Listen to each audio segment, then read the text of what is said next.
உலக அரசியலில் நடக்கின்ற விஷயங்களை நாம் மேலோட்டமாக பார்த்தா அது தற்செயலாக நடக்கிற மாதிரி தான் தெரியும். ஆனால் அதனை கொஞ்சம் ஆழமாக பார்க்கும்போது அதில் ஒரு பயங்கரமான பேட்டர்ன் தெரியும். பிப்ரவரி 3ஆம் தேதி பிரான்ஸோட போலீஸ் எலோன் மஸ்கோட ஆஃபீஸை ரைடு பண்ணுறாங்க.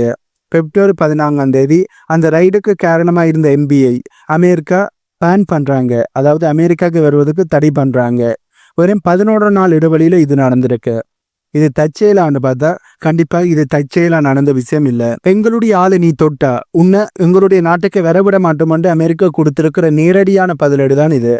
இன்னைக்கு நாம பார்க்க போறது அமெரிக்கா எப்படி தன்னோட அதிகாரத்தை ஆயுதமா மாற்றி ஐரோப்பா நாடுகளை மிரட்ட ஆரம்பிச்சிருக்காங்க என்ற ஆழமான கதையை தான் பார்க்க போறோம். இந்த வீடியோ உலக அரசியல் மேல உங்களுக்கு இருக்கிற பார்வையை கண்டிப்பா மாத்துமென்னு நான் நம்புறேன். வீடியோக்குள்ள போறதுக்கு முன்னே நம்ம சேனலை சப்ஸ்கிரைப் பண்ணி பக்கத்துக்கு பெல் ஐக்கானை கிளிக் பண்ணி வைங்க. அப்பதான் நான் போடக்கூடிய வீடியோஸை நீங்க உடனுக்குடன் பார்க்க முடியும். வாங்க இப்ப வீடியோக்குள்ள போலாம். இந்த பிரச்சனை ஆரம்பிச்சது 2025 ஜனவரி மாசம்.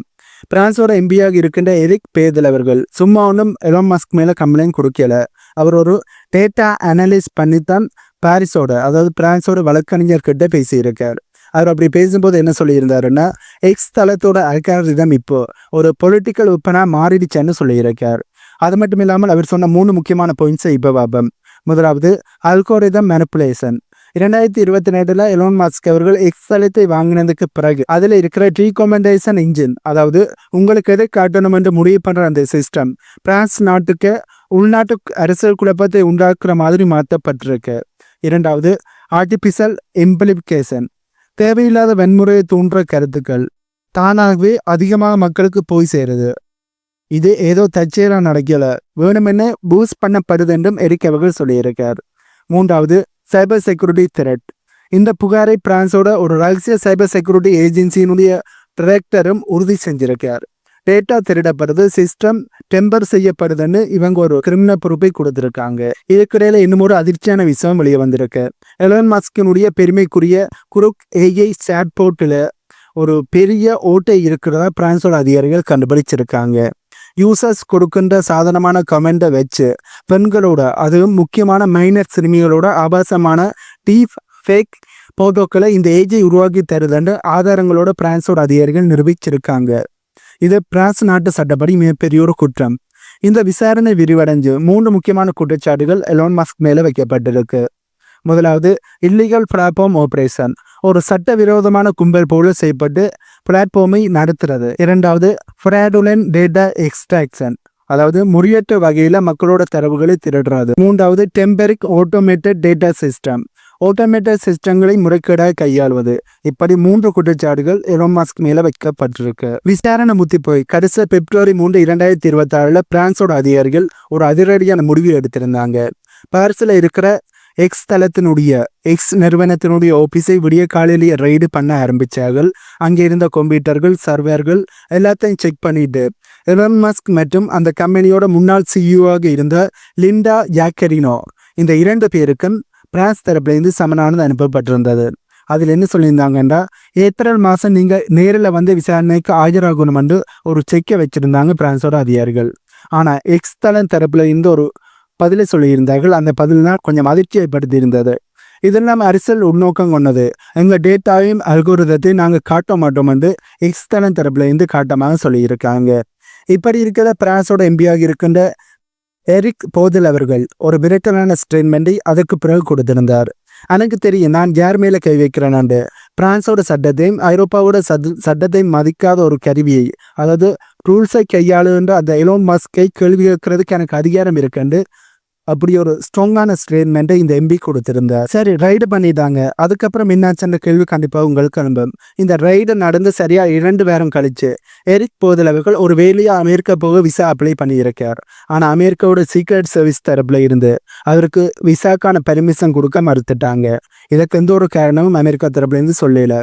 ஆனால் டைமிங்க பாருங்க, எலோன் மஸ்கனோட ஆபீஸை ரைடு பண்ண 2 வாரத்தில் அவருக்கு விசா கட் ஆகி இருக்கு. இதை பார்த்து எரிக் பேதல் அவர்கள் என்ன சொல்லியிருக்காருன்னா, அமெரிக்கா ஒரு கோபோய் மாதிரி யோசிக்கிறாங்கன்னு சொல்லியிருக்கார். அதாவது தங்களுக்கு பிடிக்காதவங்க யாரா இருந்தாலும் அதிகாரத்தை வச்சு மிரட்டும் என்பதுதான் அதோட அர்த்தம்.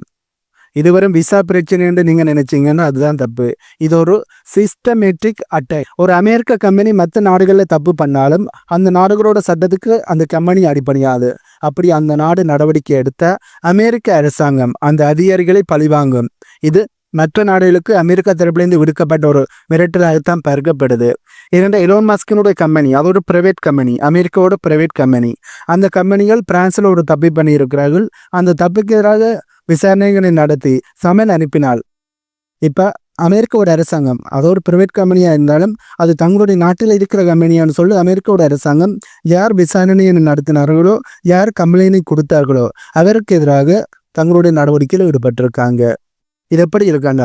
இப்போ பிரான்ஸில் நடக்கும், அடுத்ததாக இந்தியா, ரஷ்யா, அதே மாதிரி மற்ற நாடுகள், சீனா, ஏன் யூரோப்பில் இருக்கின்ற ஜெர்மனி, அங்கே இருக்கிற போலந்து, இத்தாலி, இப்படி மற்ற நாடுகளிலும் இப்படி ஒரு தவறை அமெரிக்காவோட ஒரு பிரைவேட் கம்பெனி செஞ்சாலும் அதுக்கு எதிராக அந்த நாடுகள் கிழிஞ்சு கேட்டாலும் அந்த நாடுகளுக்கும் இதையே தான் அமெரிக்கா செய்ய போகிறார்கள். அதுக்கு சிறந்த உதாரணமாக இப்போ பிரான்ஸை அமெரிக்கா உதாரணமாக செஞ்சுருக்காங்க என்பதுதான் உண்மை.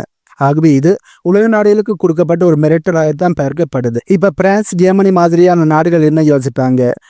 நம்ம நாட்டு சட்டத்தை பாதுகாத்தா அமெரிக்கா நம்மளை தடை பண்ணிடுவாங்கன்னு பயப்படுவாங்க. இது ஜனநாயகத்துக்கு ஒரு பெரிய ஒரு சர்க்கிளாகத்தான் பார்க்கப்படுது. இது வரைக்கும் அமெரிக்கான்னா ஒரு நேர்மையான நாடு, ஒரு நல்ல நாடு, ஒரு உலகத்தையே பாதுகாக்கின்ற ஒரு நாடு என்ற மாதிரியான பிம்பம் தான் இருந்துச்சு. ஆனால் எலோன் மஸ்க் அவர்களை காப்பாற்ற இப்படி ஒரு கீழ்த்தரமான வேலையை செஞ்சதன் மூலமா உலக நாடுகள் மத்தியில் அமெரிக்கா மேலே இருக்கிற நம்பிக்கை அப்படியே குறைஞ்சிக்கிட்டு வருது என்பதுதான் உண்மை. முதல்ல வெனிசுலாவோட தலைவராக இருக்கின்ற நிக்கோலஸ் மதுரோ அவர்களை தூக்கும் போது உலக நாடுகள் மத்தியில் அமெரிக்காவுக்கு மிகப்பெரிய ஒரு கெட்ட பேர் ஏற்பட்டு இருந்தது. இப்படி இருக்கையில் அமெரிக்காவில் இருக்கின்ற ஒரு பிரைவேட் கம்பெனியான எலோன் மஸ்கனுடைய கம்பெனியை பாதுகாக்கணும் என்றதைக்காண்டி அமெரிக்கா இப்படியான நடவடிக்கையில் ஈடுபட்டது அமெரிக்கா மேலே இருந்த நல்ல மதிப்பை மேலும் குறைச்சிருக்குன்னு தான் சொல்லணும். பல வருஷமா அமெரிக்கா நாங்கள் தான் ஜனநாயகத்தோட காவலன், சட்டப்படி தான் நடப்போம்னு ஒரு பிம்பத்தை உலகம் முழுக்க உருவாக்கி வச்சிருக்காங்க. ஆனால் ஒரு தனி மனுஷனுக்காண்டி, அதாவது எலோன் மஸ்குக்காண்டி ஒரு நாட்டு அதிகாரியை தடை பண்ணுவதன் மூலமாக அந்த பிம்பம் இப்போ சுக்குநூறா உடைய ஆரம்பிச்சிருக்கு. இனிமே உலக நாடுகள் அமெரிக்காவை ஒரு நடுநிலையான நாடாக பார்க்காது. ஒரு அட்மினிஸ்ட்ரேட்டிவ் பவரை எப்படி ஒரு கார்ப்பரேட் கம்பெனிக்கு சாதகமாக பழிவாங்க பயன்படுத்த முடியும் என்பது ட்ரம்பர்கள் நிர்வாகம் இப்போ உலக நாடுகளுக்கு நிரூபிச்சிருக்காங்க. அதாவது அமெரிக்கா தன்னோட பவரை ஒரு கார்ப்பரேட் கம்பெனியை பாதுகாப்பதற்காண்டி எப்படியெல்லாம் பயன்படுத்துவோம் என்பதை நிரூபிச்சிருக்காங்க. இதன் மூலம் எங்களுடைய நாட்டில் இருக்கிற கார்ப்பரேட் கம்பெனிகளுக்கு எதிராக அவர்கள் என்ன தப்பை செஞ்சாலும் எதிரான கேள்விகளை நீங்க கேட்டால் உங்களுக்கும் இதே நிலைமைதான் என்பதை அமெரிக்கா உலக நாடுகளுக்கு உணர்த்தி இருக்காங்க. ஆனால் பிரான்ஸ் இதுக்கு பயப்படுமா என்று பார்த்தா கண்டிப்பாக பயப்பட போறது இல்லை. எரிக் போதல் அவர்கள் ரொம்ப தெளிவாக ஒரு விஷயத்தை சொல்லியிருந்தார். எனக்கு தெரியும் நான் யாரை அட்டாக் பண்ண போறேன் என்று. பிரான்ஸ் சட்டத்தை மதிக்காத ஒரு மிஷினை உருவாக்கின மனுஷனை தான் நான் கேள்வி கேட்க போறேன் என்று சொல்லியிருந்தார். இந்த ஒரு சம்பவம் ஒட்டுமொத்த ஐரோப்பிய யூனியன், அதாவது யூரோப் யூனியனையே அலர்ட் பண்ணி இருக்கு. இனிமேல் அமெரிக்காவோட டெக்னாலஜி மேலே மட்டும் டிபெண்ட் ஆகி இருந்தா நம்ம நாட்டு அதிகாரிகளுக்கே பாதுகாப்பு இருக்காது என்பதை அவங்க உணர ஆரம்பிச்சிருப்பாங்க. அதாவது ஐரோப்பியனே உணர ஆரம்பிச்சிருப்பாங்க. இது டீட்டல் சர்வீஸ் ஆக்ட் மற்றும் டீட்டல் மார்க்கெட் ஆக்ட், அதாவது ஐரோப்பிய இடத்துல இருக்கிற முக்கியமான 2 சட்டங்கள். இந்த சட்டங்களை தீவிரமாக்க போகுது என்பது மட்டும் தெளிவாக தெரியுது. கண்டிப்பாக இது ஒரு லாங் டைம் கேமாக தான் இருக்க போகுது. அதுக்கிடையில் அமெரிக்காவில் ஆட்சி மாற்றம் வந்து மறுபடியும் அமெரிக்கா ஐரோப்பிய யந்திரத்தோடு இணைந்து நடப்பதற்கான நடவடிக்கையில் ஈடுபடுவார்கள். இப்போ அமெரிக்காவோட பிரசிடெண்டாக ட்ரம்பர்கள் இருக்கும் வரையும் தான் அமெரிக்கா ஐரோப்பாவுக்கு எதிரான நடவடிக்கையில் ஈடுபடுவாங்க. பட் ட்ரம்பர்கள் பதவி விலகின பிறகு, அவரோட பதவி முடிஞ்ச பிறகு புதுசாக வரப்போகிற பிரசிடென்ட் மறுபடியும் ஐரோப்பாவோட தங்களுடைய உறவுகளை மெயின்டைன் பண்ணுவதற்கான நடவடிக்கையில் தான் ஈடுபடுவார். பட் அவர் அப்படி நடவடிக்கையில் ஈடுபடும் போது ஐரோப்பிய ஒன்றியம் அமெரிக்காவை மறுபடியும் நம்புவார்கள் என்ற கேள்வியில் தான் பல மத்தியில் எழும்பியிருக்கு. உலக நாடுகள் அமெரிக்காவை நம்புவார்கள் என்ற கேள்வியில் தான் பல மத்தியில் எழும்பியிருக்கு. ஆகவே அமெரிக்காவோட சொப்பியராக இருக்கட்டும், அமெரிக்காவோட சோசியல் மீடியாவாக இருக்கட்டும், அதனை வைத்திருக்கின்ற நாடுகள் அமெரிக்காவோட பேச்சு கேட்டு தான் ஆகணும். அவர்களுக்கு வேறு வழி இல்லை. அப்படியே மற்ற நாடுகள் சுதந்திரமாக செய்யப்படும் என்றால் அமெரிக்காவோட சோசியல் மீடியாக்கள், அமெரிக்காவோட வெப்சைட்டுகள், டெக்னாலஜிகள் அதனை பயன்படுத்தாமல் தங்களுக்கான ஓனான டெக்னாலஜியை பயன்படுத்தணும், ஓனான சோசியல் மீடியாவை பயன்படுத்தணும். இதற்கு சிறந்த உதாரணம் சீனாவை சொல்ல முடியும். ஏன்னா சீனாவில் இருக்கிற சோசியல் மீடியாக்கள் அனைத்துமே அவர்கள் ஓனாக உருவாக்கி வச்சிருக்கிறார்கள். இப்போ வெளிநாடுகள் இப்போ சீனாவை தவிர்த்து சீனாவை விட்டு வெளியே இருக்கிற சோசியல் மீடியாக்கள் சீனாக்கு இருக்கான்னு பார்த்தோம் என்றால் அது ஒரு சந்தேகம் தான். சீனாக்குள்ளே போய் பார்த்தோம் என்றால் சீனா ஒரு தனியான உலகத்தில் இருப்பார்கள். தங்களுக்கான ஓனான சோசியல் மீடியாக்களை வச்சிருக்கிறார்கள். அதெல்லாம் உலகத்தில் வித்தியாசமாக இருக்கும். ஆகவே சீனா தங்களுக்கான ஓனான சோசியல் மீடியாவில் வச்சிருக்கிறபடியாலும் தங்களுக்கான ஓனான டெக்னாலஜியை வச்சிருக்கிறபடியால் அவர்களை அமெரிக்காவால் கட்டுப்படுத்த முடியாது. ஆகவே சுதந்திரமாக இருக்கணும் என்றால் ஓனான டெக்னாலஜி, ஓனான சோசியல் மீடியா, நாங்கள் எங்களுக்கு தேவையானதை ஓனாக கண்டுபிடிச்சு எங்களுக்கு தேவையானதை நாங்களே உற்பத்தி செய்தால் மட்டும்தான் மற்ற நாடுகளோட பேச்சை கேட்கணும், மற்ற நாடுகளுக்கு அடிமையாக இருக்கணும் என்ற அவசியம் எங்களுக்கு இருக்காமல் இருக்கு. ஆகவே நாங்கள் சுதந்திரமாக இருக்கணும் என்றால் அனைத்தையுமே நாங்கள் ஓனாக செஞ்சால் மட்டும்தான் முடியும். இப்போ முக்கியமான விஷயத்துக்கு வருவோம். ஒரு டெக்னாலஜி கம்பெனி ஒரு நாட்டுக்கே சவால் விடுற அளவுக்கு வளர்றது ஜனநாயகத்துக்கு நல்லதா? ஒரு கம்பெனி தப்பு பண்ணா அதை தட்டி கேட்கிற அதிகாரிக்கு விசா மறுக்கப்படுது என்றால் அப்போ மக்களோட பாதுகாப்புக்கு என்ன கேரண்டி இருக்கு? இதை பற்றி நீங்க என்ன நினைக்கிறீங்க? அமெரிக்காவோட இந்த கவுபாய் ஸ்டைல் அதடி சரியா, இல்லை பிரான்ஸ் எம்பி எடுத்த முயற்சிகள் சரியா? உங்களுடைய கருத்துக்களை மறக்காம உங்களுடைய கமெண்ட் பாக்ஸில் சொல்லுங்க. உங்களுடைய கருத்துக்காண்டி நான் வெயிட் பண்றேன். ஆகவே எலான் மஸ்குக்காண்டி, ஒரு தனிப்பட்ட நபருக்காண்டி, பிரைவேட் கம்பெனிக்காண்டி அமெரிக்கா தன்னுடைய அதிகாரத்தை பயன்படுத்தி இருக்கிறது மிகப்பெரிய ஒரு பேசு பொருளாக மாறி இருக்கு. அமெரிக்கா ஒரு யாருக்கும் அடங்காத நாடாக மாறிக்கொண்டு இருக்காங்க. நாங்கள் வைக்கிறது தான் சட்டம், நாங்கள் என்ன முடிவையும் நாங்களே எங்களுக்கு தேவையான இன்னொரு முடிவையும் எடுப்போம், இன்னொரு சட்டத்தையும் நாங்கள் மாற்றுவோம், எங்களுக்கு நீங்கள் அடிமையல் மாதிரி அவர்கள் செயற்படுறது. அதாவது இந்த உலகத்துக்கே தான் ராஜா மாதிரி இப்போ அமெரிக்கா வெளிப்படையாக செயற்பட ஆரம்பிச்சிருக்கிறார்கள். கண்டிப்பாக இது அமெரிக்காவுக்கு நல்லதில்லை, உலகத்துக்கு நல்லதில்லை.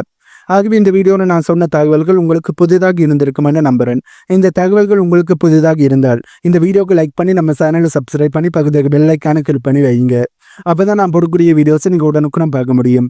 இன்னும் ஒரு புதிதான தகவல்கள் உள்ளடங்கிய புதிய வீடியோவில் உங்களை மீட் பண்ணுறேன்.